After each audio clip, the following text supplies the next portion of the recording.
మీ business విస్తరించాలనుకుంటున్నారా? మార్చి 16-17 హైటెక్స్ లో franchise India biggest ఫ్రో expo.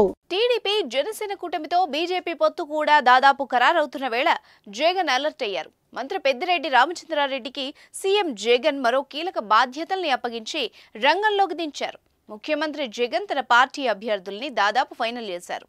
అయితే ఇంకా కొన్ని ఎంపీ స్థానాలపైన నిర్ణయం తీసుకోవాల్సి ఉంది.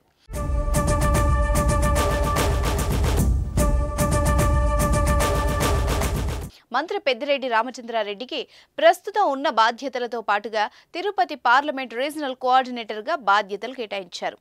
ఇప్పటి వరకు పెద్దిరెడ్డి అనంతపురం, హిందూపురం, చిత్తూరు పార్లమెంట్ నియోజకవర్గాలకు ఇన్ఛార్జిగా ఉన్నారు. ఇప్పటి వరకు తిరుపతి పర్యవేక్షించిన సీనియర్ నేత చెవిరెడ్డి భాస్కర్ రెడ్డి ఒంగోలు ఎంపీ అభ్యర్థిగా పోటీ చేస్తుండటంతో ఆ బాధ్యతల్ని మంత్రి పెద్దిరెడ్డికి కేటాయించారు. మంత్రి పెద్దిరెడ్డి ఈసారి కుప్పం నియోజకవర్గం పైన ప్రత్యేక ఫోకస్ పెట్టారు. టీడీపీ అధినేత చంద్రబాబు ఓటమే లక్ష్యం అని చెబుతున్నారు. అదేవిధంగా అనంతపురం జిల్లాలోని హిందూపురం పైన గురిపెట్టారు. ఈ రెండు స్థానాల్లో పార్టీని గెలిపించే బాధ్యతల్ని సీఎం జగన్ మంత్రి పెద్దిరెడ్డికి అప్పగించారు. టీడీపీ అధినేత చంద్రబాబు సొంత జిల్లా కావడంతో చిత్తూరు జిల్లాలో మెజార్టీ సీట్లు గెలుస్తామని మంత్రి పెద్దిరెడ్డి ధీమా వ్యక్తం చేస్తున్నారు.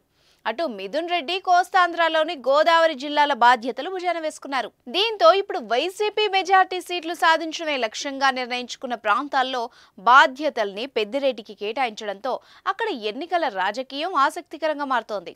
పట్టిన పట్టు సాధించడంలో పెద్దిరెడ్డిది అందవేసిన చెయ్యి అంటూ ఉంటారు. అదే నమ్మకంతో పెద్దిరెడ్డికి జగన్ బాధ్యతలు అప్పచెప్పినట్టు తెలుస్తోంది. చూద్దాం మరి ఏం జరగబోతోందో.